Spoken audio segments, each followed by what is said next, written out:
बिस्मिल्लाहिर्रहमानिर्रहीम। सो concise chemistry series में आज हम इलेक्ट्रॉनिक स्पेक्ट्रोस्कोपी पे बात करेंगे। ठीक है, इलेक्ट्रॉनिक स्पेक्ट्रोस्कोपी में क्या होता है? Same process, interaction of radiation with matter. लेकिन कौन सी रेडिएशन? यहाँ पे जो रेडिएशन इंट्रैक्ट होती है that is ultra violet and visible. फिर उससे होता क्या है? Then it leads to the electronic transitions in the molecules. ठीक है, तो so ultraviolet radiation and UV visible and it leads to electronic transition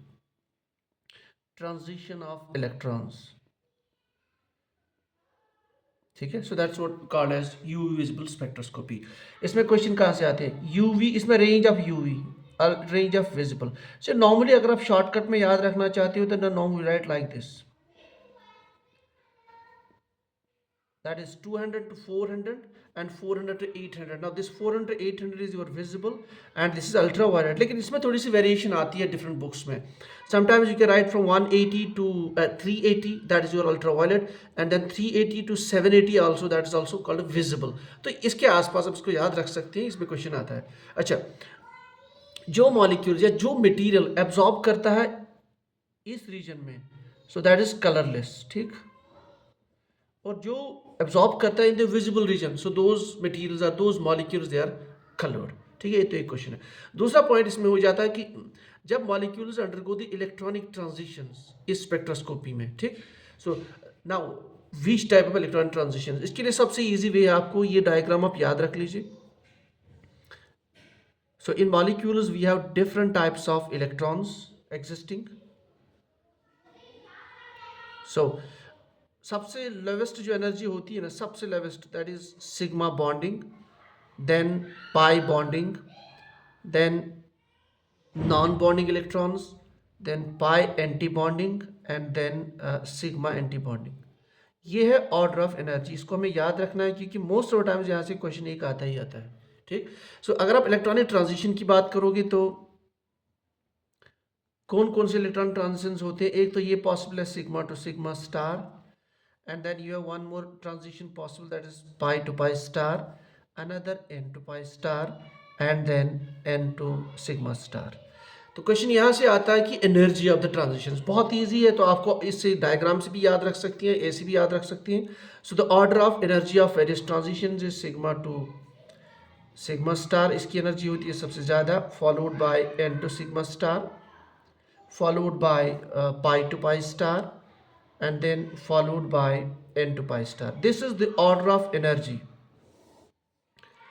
और अगर आप वेवलेंथ इसके हिसाब से देखेंगे तो वेवलेंथ तो उल्टा होगी, यानी एनर्जी ऑफ दोज रेडिएशंस, हमें एनर्जी, उस रेडिएशन की energy to make this electron transition to happen, अगर उसकी एनर्जी ज़्यादा है सो दैट मीन उसकी वेवलेंथ कम होगी. तो आप इसका ऑर्डर वेवलेंथ के हिसाब से भी उल्टा बना सकते हैं. This is question number 1.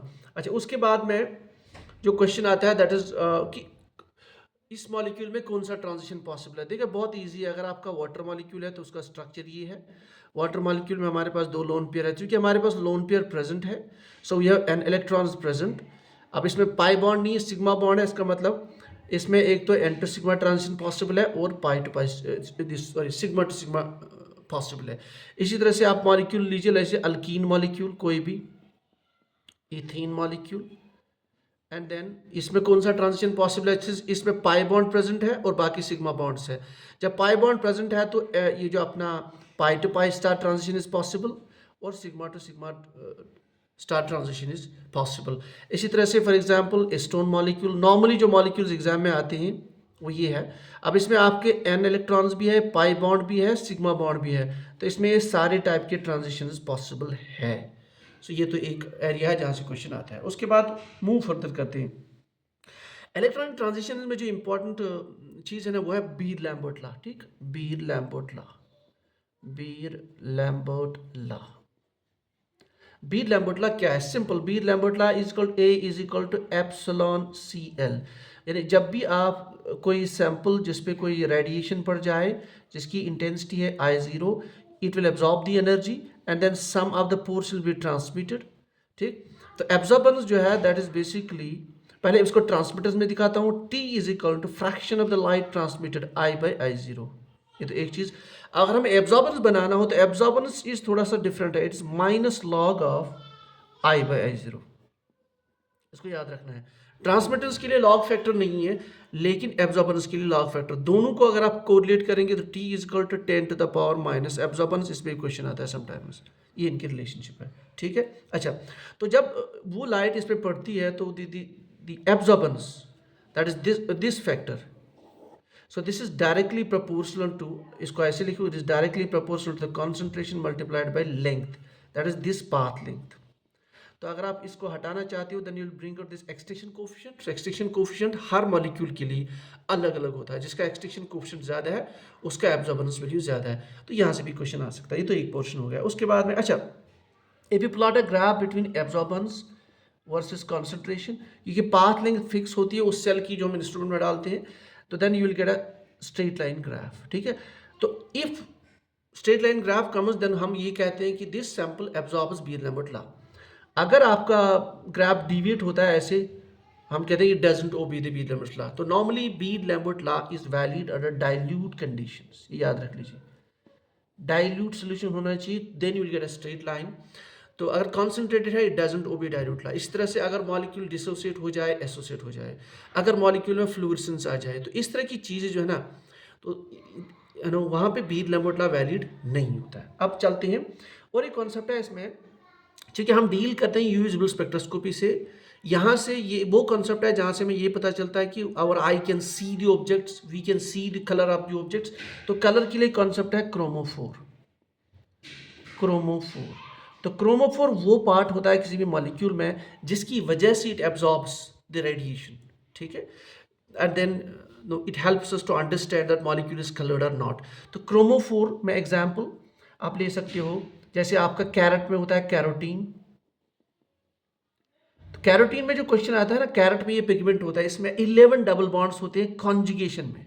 इसी तरह से जो आपका टोमेटो में लाइकोपीन होता है, लाइकोपीन में भी 11 डबल बॉन्ड्स होते हैं कॉन्जुगेशन। लाइकोपीन में 13 डबल बॉन्ड्स होते हैं लेकिन 11 होते हैं कॉन्जुगेशन में।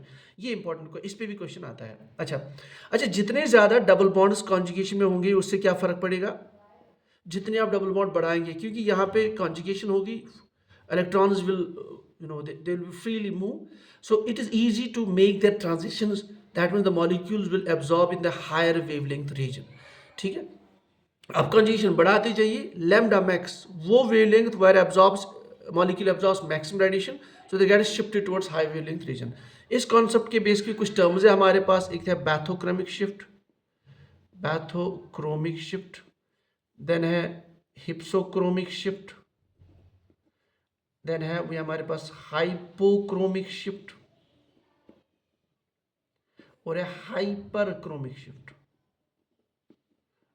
अगर कहीं पे आपकी वेवलेंथ लैम्डा मैक्स किसी भी मॉलिक्यूल की, if it shift towards high wavelength side, ठीक, इसको बोलते हैं बैथोक्रोमिक शिफ्ट। इसका दूसरा नाम है red shift. If the wavelength shift किसी भी वजह से, किसी भी फैक्टर की वजह से, it shift towards low wavelength side lambda max, इसको बोलते हैं हम हिप्सोक्रोमिक शिफ्ट और blue shift. Hyperchromic shift means अगर इंटेंसिटी बढ़ जाए, और अगर दैट्स कॉल्ड हाइपरक्रोमिक शिफ्ट, और अगर इंटेंसिटी घट जाए तो वेवलेंथ लैम्डा मैक्स की, इसको बोलते हैं हम हिप्सोक्रोमिक शिफ्ट। तो ये कुछ टर्म्स है। इसी तरह से क्रोमोफोर के साथ में एक टर्म है आपका, we call it auxochrome. Auxochrome वो ग्रुप होता है मॉलिक्यूल पे जिसकी वजह से ये शिफ्ट्स हो जाते हैं, red shift, blue shift, intensity shifts, तो उनको बोलते हैं ऑक्सोक्रोमस। ये नॉर्मली कौन होते हैं, हाइड्रोक्सिल ग्रुप होता है क्योंकि इसमें लोन पेयर होती है जिसकी वजह से कॉन्जुगेशन इंक्रीज हो सकती है। इस तरह से आपका एमीन ग्रुप होता है, इसकी वजह से कॉन्जुगेशन बढ़ सकती है। इस तरह से अल्कोक्सी ग्रुप।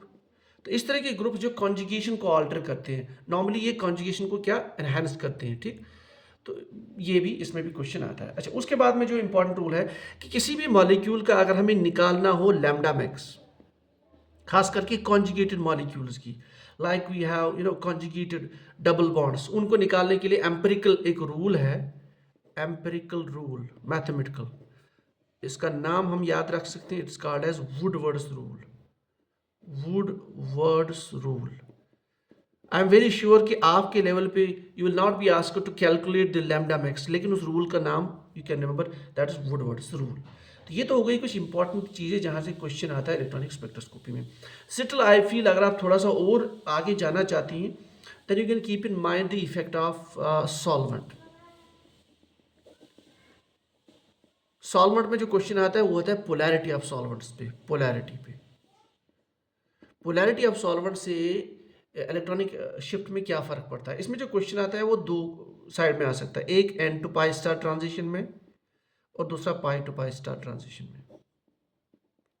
यानी यहाँ पे इलेक्ट्रॉनिक ट्रांजिशन के लिए जो ये एब्जॉर्ब वेवलेंथ करेगा और यहाँ पे जो एब्जॉर्ब वेवलेंथ करेगा, अगर इसमें पोलैरिटी इंक्रीज की जाए तो क्या फ़र्क पड़ता है। इस केस में जिनमें n to pi star transition होता है, यहाँ पे पोलर सॉल्वेंट्स क्या करते हैं, they stabilise the ground state. जब ये ग्राउंड स्टेट को स्टेबलाइज करेंगे तो एनर्जी कम हो जाएगी, तो इसका मतलब है आपकी गैप बढ़ गई। तो गैप बढ़ने का मतलब you need more energy, low wavelength, it's called blue shift और hypsochromic shift। लेकिन in case of those molecules where we have to pi star transition, यहाँ पे polarity of solvent excited state को स्टेबल करता है। जब एक्साइटेड स्टेट ही stable हो जाएगा तो it will come here lower in the energy, तो आपका गैप घट जाता है। तो गैप घट जाने का मतलब आपको कम एनर्जी चाहिए फॉर इलेक्ट्रॉनिक ट्रांजिशंस। तो इसका मतलब ये है that the wavelength of absorption, maximum absorption, that is lambda max, that gets shifted towards higher wavelength, is called as a red shift or it is called as a bathochromic shift। तो ये कुछ points है जिनके आसपास आपका question आएगा in the electronic spectroscopy. I hope this is all for